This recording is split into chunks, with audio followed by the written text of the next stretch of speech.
दोस्तों, अगर आप फाइनेंस में इंटरेस्ट रखते हैं तो कैरियर बिट के ऑफिशियल फाइनेंशियल यूट्यूब चैनल जिसका नाम फिनोबिट है, लिंक आपको इस वीडियो के डिस्क्रिप्शन में दिया गया है। मेक श्योर कि आप उस चैनल को जरूर सब्सक्राइब कर लें, जो कि आपको बहुत मदद करेगा कि कम उम्र में ही आप कैसे फाइनेंशियल फ्रीडम पा सकते हैं। तो मेक श्योर कि इस वीडियो को पॉज करते हुए आप डिस्क्रिप्शन में दिए गए लिंक से चैनल को जरूर सब्सक्राइब कर लीजिएगा। दोस्तों, जैसा कि आपको ज्ञात होगा, उत्तर प्रदेश में 69,000 शिक्षक भर्ती का मामला अभी हाईकोर्ट में भी पेंडिंग था और सुप्रीम कोर्ट में भी मामला चल रहा है। हाईकोर्ट से मामला आज डिस्पोज्ड हो चुका है, जो कि आप स्क्रीन पर देख पा रहे होंगे, यानी मामला निस्तारित हो गया है। ये कौन सा केस था? तो 14,548 वाला मामला, जो कि श्री आकाश पटेल जी के द्वारा ये केस फाइल किया गया था। कब फाइल किया गया था? आप डेट देख सकते हैं, 20 मई 2019 को, यानी कि जब 2018 दिसंबर में इसका नोटिफिकेशन जारी हुआ, उसके बाद से मई 2019 में इस केस को फाइल किया गया था। अब ये केस किस प्रकार से डिस्पोज हुआ है, यानी निस्तारित हुआ है, तो यहाँ पर देख सकते हैं नेचर ऑफ डिस्पोजल में लिखा गया है डिसमिस्ड एज विड्रॉन। विड्रॉन का मतलब होता है केस को वापस ले लेना, और डिसमिस का मतलब होता है खारिज कर देना। यानी कि हाईकोर्ट ने जो पिटिशनर है उनके द्वारा केस को वापस लेने की वजह से इस केस को खारिज किया गया है। यानी कि 69,000 शिक्षक भर्ती में जो 14,548 वाला मामला था उसको विड्रॉ कर लिया गया है और उसकी वजह से केस खारिज हो गया है। क्या कारण रहा और इसके क्या प्रेयर थे इस पूरी पिटीशन के, इन सब के बारे में डिटेल में चर्चा करने जा रहे हैं। साथ ही साथ 69,000 में बीएड अभ्यर्थियों का क्या भविष्य है, इस पर भी डिटेल में चर्चा होगी। अंत तक जरूर जुड़े रहिएगा। नमस्कार दोस्तों, मेरा नाम है नीरज, आप देख रहे हैं कैरियर बिट यूट्यूब चैनल। अगर आप इस चैनल पर पहली बार विजिट कर रहे हैं तो इसको सब्सक्राइब करते हुए बेल आइकन को प्रेस करना ना भूलें। इस केस को जो लीड कर रहे थे उनके द्वारा यह कहा जा रहा है कि चूंकि सिमिलर मैटर पर मामला सुप्रीम कोर्ट में विचाराधीन है, जिस पर 1 अप्रैल 2024 को सुनवाई होने जा रही है, जो कि एमपी का क्लेरिफिकेशन है, जिसमें मेन जो पॉइंट है वह इस बात को लेकर के टिका हुआ है कि पुरानी भर्तियों को यह किस प्रकार से इंपैक्ट करेगा। इस वजह से इस केस में वही सारे प्रेयर हैं, इस वजह से इस केस को विड्रॉन किया गया है। लेकिन ये जो तर्क है या क्या कहीं पर एग्जिस्ट करता है, ध्यान से समझिएगा। एमपी में जो क्लेरिफिकेशन एप्लीकेशन गई हुई है वो उन भर्तियों के लिए है जो कि ऑलरेडी सब्जेक्ट टू आउटकम थे और माननीय सुप्रीम कोर्ट के फैसले के अधीन थे।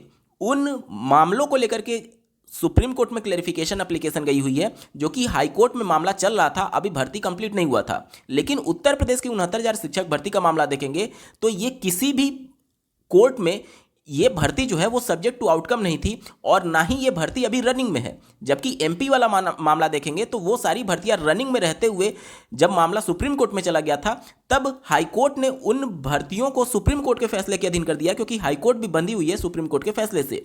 तो यहां पर सिमिलर बताना कहीं ना कहीं अपने आप में विरोधाभास है, क्योंकि उत्तर प्रदेश का मामला ना तो छत्तीसगढ़ से मेल खाता है, ना तो मध्य प्रदेश से, ना तो बिहार से, और ना ही उत्तराखंड से। उत्तर प्रदेश का मामला सबसे अलग है। क्यों? क्योंकि बाकी जो राज्यों का मैंने आपको नाम लिया वो सभी राज्यों में शिक्षक भर्ती ऑनगोइंग प्रोसेस में थी और उस समय मामला कोर्ट में चला गया, हाई कोर्ट में। अब चूंकि सुप्रीम कोर्ट में भी सिमिलर मैटर पर मामला चल रहा था, हाई कोर्ट के हाथ बंधे हुए थे कि वो अपनी तरफ से कोई भी डिसीजन नहीं दे सकते। इसलिए हाई कोर्ट ने यह कहा कि सुप्रीम कोर्ट का जो भी आदेश आएगा उस आदेश के अनुक्रम में यह भर्ती कंप्लीट कराई जाएगी, यानी सब्जेक्ट टू आउटकम रख दिया गया। तो ये जो मध्य प्रदेश वाला क्लेरिफिकेशन एप्लीकेशन है वो सब्जेक्ट टू आउटकम को लेकर के किस प्रकार से चीजें डिसाइड होंगी उस चीज के लिए है। उत्तर प्रदेश का अगर आप मामला देखेंगे तो ये जो भर्ती हुई है 2020 में माननीय सुप्रीम कोर्ट के अंतिम आदेश के आधार पर हुई है। और 14,548 की जहां तक बात है तो कभी भी इस मामले में यह भर्ती सब्जेक्ट टू आउटकम नहीं रखी गई थी सुप्रीम कोर्ट के, क्योंकि अगर सुप्रीम कोर्ट का अगर आप जजमेंट ही देखेंगे उठा करके जो 11 अगस्त को आया हुआ है, तो उस जजमेंट में साफ तौर पर लिखा गया है कि जब राजस्थान सरकार के द्वारा बीएड अभ्यर्थियों को प्राथमिक में शामिल नहीं किया गया तो वहां पर राजस्थान सरकार गलत थी। क्यों? क्योंकि जब तक किसी भी नोटिफिकेशन को अनकॉन्स्टिट्यूशनल नहीं करार दिया जाता है किसी भी कोर्ट के द्वारा, तब तक उसका लीगल पोजीशन बना रहता है। अब उत्तर प्रदेश में जब भर्ती कंप्लीट हुई तो ध्यान दीजिएगा तिथियों पर, 25 नवंबर 2021 को पहली बार जोधपुर हाईकोर्ट ने इसे अनकॉन्स्टिट्यूशनल करार देते हुए इसे क्वैश किया था। उससे पहले 2020 में ही ये भर्ती कंप्लीट हो चुकी है और वो भी सुप्रीम कोर्ट के आदेश के आधार पर। तो क्या हाईकोर्ट के पास पावर है कि वो सुप्रीम कोर्ट को ओवर रूल कर दे? नहीं कर सकती है। अब यहां पर क्या प्रेयर किए गए थे इसके बारे में बात कर लेते हैं, क्योंकि सोशल मीडिया साइट्स पर बहुत चीज़ें चलती हैं कि 69,000 में बीएड को चैलेंज नहीं किया गया था। मैंने आपको पहले भी बताया है कि 69,000 में बीएड अभ्यर्थियों की एलिजिबिलिटी चैलेंज की गई थी, लेकिन उस तरीके से नहीं की गई थी जिस प्रकार से जोधपुर में राजस्थान के अभ्यर्थियों ने चैलेंज किया था। उत्तर प्रदेश में जो बीएड अभ्यर्थियों को चैलेंज किया गया था वो इस आधार पर किया गया था कि जो यहाँ का अध्यापक सेवा नियमावली 1981 है उसके अंतर्गत भर्ती कंप्लीट कराई जाती है। अब जो एग्जामिनेशन के लिए नोटिफिकेशन जारी कर दिया गया दिसंबर 2018 में, इसके लिए 6 जनवरी 2019 को परीक्षा कंडक्ट करा ली जाती है और इसके बाद जाकर के उत्तर प्रदेश राज्य सरकार जो यहाँ की नियमावली है 1981 उसमें परिवर्तन करती है। तो इस परिवर्तन को अभ्यर्थियों ने चैलेंज किया था। जबकि राजस्थान में किस प्रकार से चैलेंज किया गया कि एनसीटी एक्ट 1993 का उल्लंघन हुआ है और साथ ही साथ एनसीटी ने सिर्फ एमएचआरडी मिनिस्ट्री के एक पत्र के आधार पर इस प्रकार का गजट नोटिफिकेशन निकाल दिया। तो गजट बनाने की प्रक्रिया और पेडागोजिकल एस्पेक्ट ना होने की वजह से जोधपुर में चैलेंज किया गया। जबकि ये सारे जो पैटर्न थे, ये सारे जो पॉइंट्स थे वो मिसिंग थे उत्तर प्रदेश की 69,000 शिक्षक भर्ती में। तो उत्तर प्रदेश की 69,000 शिक्षक भर्ती में बीएड अभ्यर्थियों की एलिजिबिलिटी चैलेंज थी, लेकिन उस प्रकार से नहीं चैलेंज थी जो कि जोधपुर हाईकोर्ट में हुआ था। उत्तर प्रदेश में सिर्फ नियमावली में परिवर्तन बाद में हुआ भर्ती के मतलब परीक्षा के, इसको लेकर के चैलेंज किया गया था। आप अपने स्क्रीन पर प्रेयर देख पा रहे होंगे, देखिए क्या यहाँ पर मेंशन किया गया है। यहाँ पर इस 14,548 में ये प्रेयर किया गया था कि जो 28 जून 2018 वाला है उसके संदर्भ में एक ऑर्डर पास कर दिया जाए, जो कि एनसीटी ने इसके संदर्भ में बीएड के संदर्भ में ये किया हुआ था, मतलब कि नोटिफिकेशन जो जारी किया हुआ था। यहाँ पर देखिए जो मैं आपको बात बता रहा हूँ, जो अध्यापक सेवा नियमावली है उसमें जो 23वां संशोधन किया गया था, देखिए उसमें जो 23वां संशोधन किया गया था उसको यहाँ पर चैलेंज किया गया। 24 जनवरी 2019 को ये संशोधन किया गया था। अब ये 24 जनवरी 2019 की तिथि जो है, जब इसके लिए परीक्षा कंडक्ट कराया गया 6 जनवरी 2019 को, इसके बाद की तिथि है। और जब इसके लिए एडवर्टीजमेंट जारी किया गया दिसंबर 2018 को, इसके बाद की तिथि है। तो यहाँ के डीएलएड कैंडिडेट ने इसी को चैलेंज किया कि चूंकि आप एडवर्टीजमेंट पहले जारी करते हैं, परीक्षा भी हो जाती है, उसके बाद जाकर के आप 23वां संशोधन करते हैं बीएड को शामिल करने के लिए, इसको लेकर के यहाँ पर चैलेंज किया गया था। जैसा कि आपको ज्ञात होगा, सुप्रीम कोर्ट के द्वारा 25 जुलाई 2017 को जो 1,37,000 शिक्षा मित्रों का समायोजन रद्द किया गया था, उसको स्टेट गवर्नमेंट को 2 बड़ी भर्तियों में कंप्लीट करने के लिए आदेश किया था, जिसमें पहला पार्ट जो था वो 68,500 का था और दूसरा पार्ट 69,000 शिक्षक भर्ती का था। तो यहाँ पर बीएड अभ्यर्थियों को इस प्रकार से चैलेंज किया गया था उत्तर प्रदेश में कि चूंकि पहले वाले पार्ट में जब बीएड नहीं है तो दूसरे वाले पार्ट में भी नहीं हो सकता है। साथ ही यहाँ पर यह भी बातें मेंशन की गई थी कि जो बेसिक शिक्षा परिषद की नियमावली है उसमें यह मेंशन किया गया है कि जो मिनिमम क्वालिफिकेशन होगी वो 23 अगस्त 2010 के हिसाब से होगी और 23 अगस्त 2010 के हिसाब से जो एकेडमिक अथॉरिटी का दर्जा दिया गया है एनसीटी आरटी एक्ट 2009 के सब सेक्शन 23(1) के अंतर्गत वो एनसीटी को दिया गया है। और एनसीटी के इस 23 अगस्त 2010 के हिसाब से बीएड अभ्यर्थी इसमें शामिल नहीं है। तो इस हिसाब से जहां पर देखिए फ्री एंड कंपलसरी एजुकेशन की बात की गई है, आरटी एक्ट की बात की गई है, तो यहां पर सीधे तौर पर यह प्रेयर किया गया था कि चूंकि 23(1) के अंतर्गत एनसीटी ऑथराइज्ड एकेडमिक अथॉरिटी है और उत्तर प्रदेश का जो शिक्षा नियमावली है, शिक्षा शर्त है, उसके अंतर्गत इसी नोटिफिकेशन के आधार पर जो एलिजिबल हैं उसको अलाउ किया गया था। चूंकि उस समय 23 अगस्त में बीएड प्राथमिक में शामिल नहीं था, इस वजह से बीएड को इसमें शामिल ना किया जाए, ये सारे प्रेयर किए गए थे। अब इसमें आप बताइए कहाँ पर एनसीटी एक्ट 1993 के अंतर्गत जो कानून बनाया गया वो लीगल पोजीशन नहीं रखता है, या फिर उसमें क्या कमियां थी, क्या कहीं पर इस प्रकार का प्रेयर किया गया है, क्या इस बात का कहीं पर भी जिक्र किया गया है कि पेडागोजिकल एस्पेक्ट बीएड के पास नहीं था।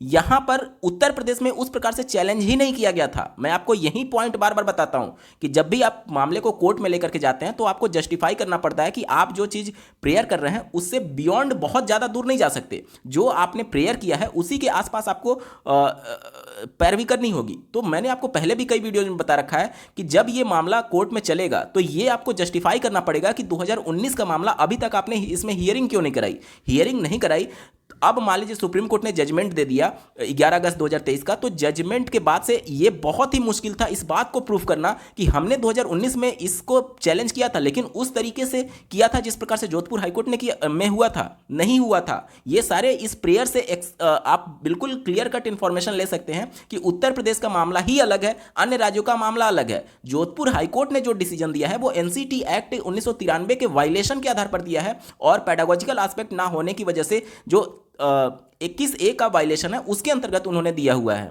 तो उत्तर प्रदेश के मामले को उस प्रकार से नहीं चैलेंज किया गया जिस प्रकार से जोधपुर हाईकोर्ट में चैलेंज किया गया था। तो पहला जो आपका डाउट रहता है कि उत्तर प्रदेश में बीएड अभ्यर्थी चैलेंज थे या नहीं, तो इनकी एलिजिबिलिटी चैलेंज की गई थी, लेकिन जो अध्यापक सेवा नियमावली 1981 है उसको बाद में संशोधित किया गया, एडवर्टीजमेंट के बाद, भर्ती परीक्षा के बाद इस तरीके से इसको चैलेंज किया गया था। बाकी बीएड अभ्यर्थी पात्र हैं या नहीं, उनमें जो गजट नोटिफिकेशन जारी हुआ उसमें क्या कमियां थी, इस बात को लेकर के कभी भी उत्तर प्रदेश में चैलेंज नहीं किया गया था।